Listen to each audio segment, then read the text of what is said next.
Yes, I'm Alin Albu-Schäffer. I'm director of the Institute of Robotics and Mechatronics at the German Aerospace Center and a professor at the Technical University of Munich.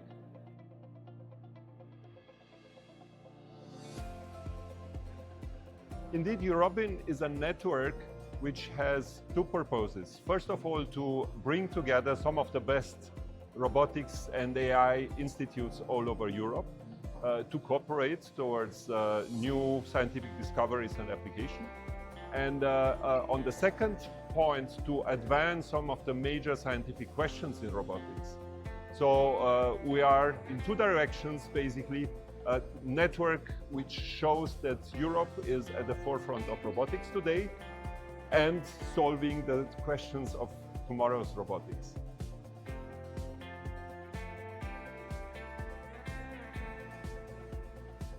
We have chosen the teams according to their capability to bring in already an advanced robotics competence. We have to understand this is a project funded by 12 million euro by the European Commission, but we have 31 partners. So in order to organize a competition like we have now, you need to have partners which already have a robot which is advanced in terms of hardware, but also in terms of cognitive and software skills. So we were looking for experienced teams which have this capability.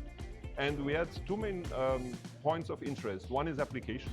And we have applications in industrial robotics, in home robotics with humanoids, and in outdoor robotics for last mile delivery. So we were looking for experts in this area. And on the other side, we need all the AI skills. So you need advanced hardware, you need control, you need planning, you need perception, you need cognition, you need machine learning and transferability. So we have also methodical aspects all over Europe integrated with the best teams.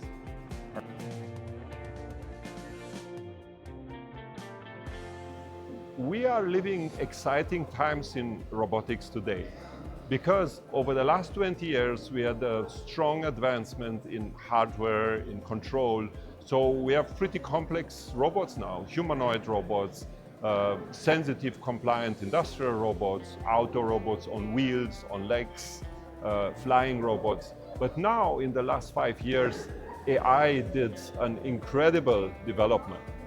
However, AI development was so far only in the area of data, on the internet data, so on text, language, images, but not really on the physical systems, so interacting with the real world. So what we see as a big challenge is bringing the developments in AI over the last years together with the strengths Europe has in robotics, in hardware control, such that we can tackle activities in everyday environment with advanced robotics systems.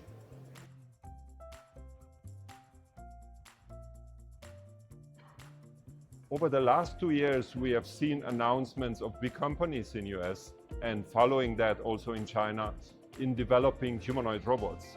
We heard about Tesla and the Optimus system, Figure One, but also over 60 companies developing humanoids in China nowadays.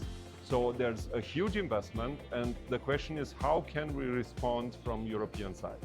And the strength in Europe is that we have a big number of universities all over the countries which have methodical developments, have their strengths, but do not have the size of any of the companies in the West. So the goal of this network of excellence is to create an ecosystem, a common ground from which the partners can benefit, but even smaller laboratories, spin-off startup companies can also benefit. What's the idea? The idea is to have what we call a EuroCore, so a European code and data repository, where we upload our best methods and we make it available to the community on one side. What are the best methods? In order to find this out, we are organizing what we call co-petitions, so cooperative competitions. It's exactly what we hear and see today in Nancy. And here we address the three application areas we're talking about, so industrial applications, home robotics with humanoids and outdoor robotics, and try to solve some interesting challenges. And then we compare the methods in terms of perception, planning, AI, capabilities of grasping objects, of navigating through the environment. So we compare and benchmark all these methods We created a so-called marketplace where we upload all those tools, AI approaches, but also the data, for example, the maps we are creating. And the participants can choose some of those algorithms, right? And they are incentivized actually to use also tools from other teams. This idea of cooperative competition is also something very new. Actually, we know about competitions, for example, the DARPA Humanoid Challenge, challenges at the big robotics conferences, but there each team acts by itself, right? So the team has its own robot and try to solve the task as quickly, as good as possible with their own structure. And they solve again and again the same problems, like navigation, grasping, perception, right? While in our setup, we compete as well, but instead of only giving points for solving the task, we incentivize very strongly the usage of components from the partners. So if you solve a task, for example, in your own kitchen, you get 10 points. If you solve the same task in the kitchen of the partner, you get 50 points. If you solve it using some map or neural networks from the partner, you get even 10 times more points, right? So actually this competition is more aligned towards cooperating and advancing as a community than towards competing as an individual level.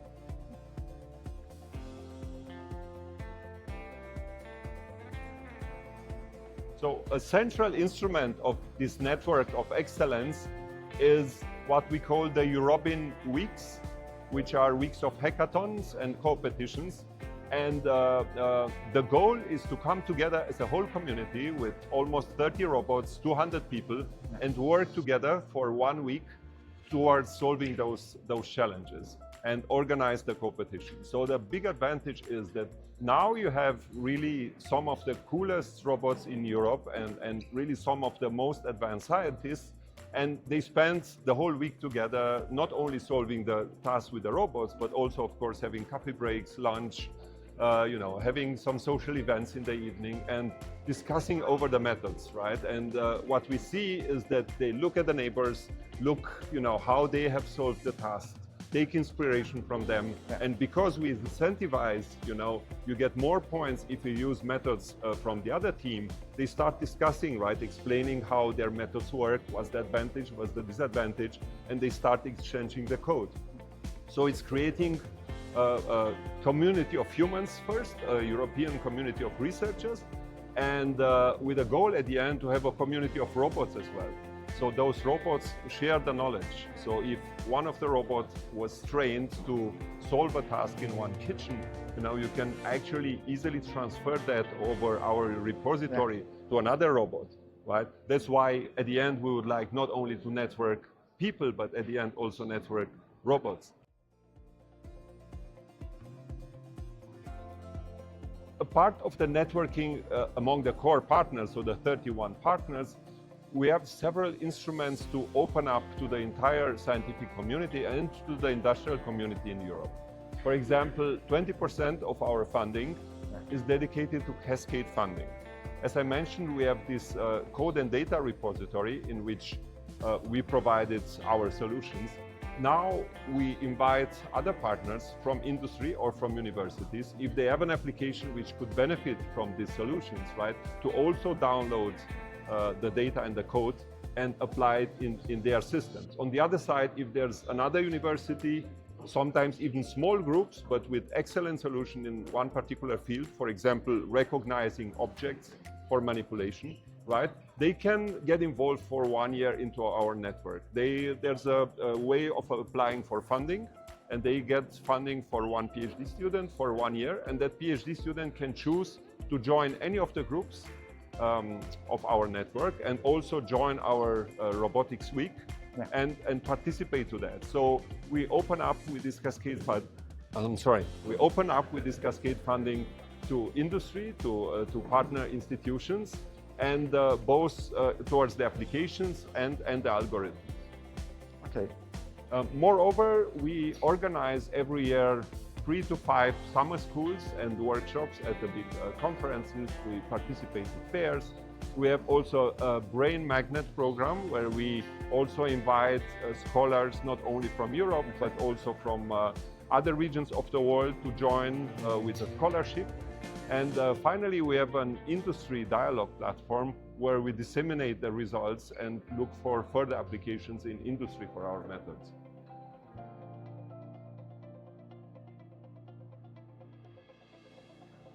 We see that robotics is now developing at a tremendous pace, and this is because the expectation is that robotics will have a similar impact, in the real world, in production, in healthcare, in logistics, as AI is currently having in the internet. And we are facing several challenges in Europe. One of the major challenges is the industrial competitiveness. We face, of course, the big international competition with Asia, with the US, and we have, of course, a shortage of workforce in Europe, so robotics can help there. Then we have the aging society with big challenges in healthcare, in supporting elderly people. Also, we dream of having robots at home which solve all the tasks of household in the future. This is also what robotics promises. And then another application we are looking at is logistics. We have all this delivery we know today, from services where people drive and provide to our homes different goods. I think in the future this will be largely done by flying and rolling robots or even robots with legs, which will bring those things to our homes. Furthermore, robots can help in disaster situations, so like floods and other effects caused by the climate change, earthquakes and so on. So there's a multitude of applications, and we decided to focus on the three areas, so industrial, home and outdoors, because I think they cover more or less all the main areas where robots can help our society in the future.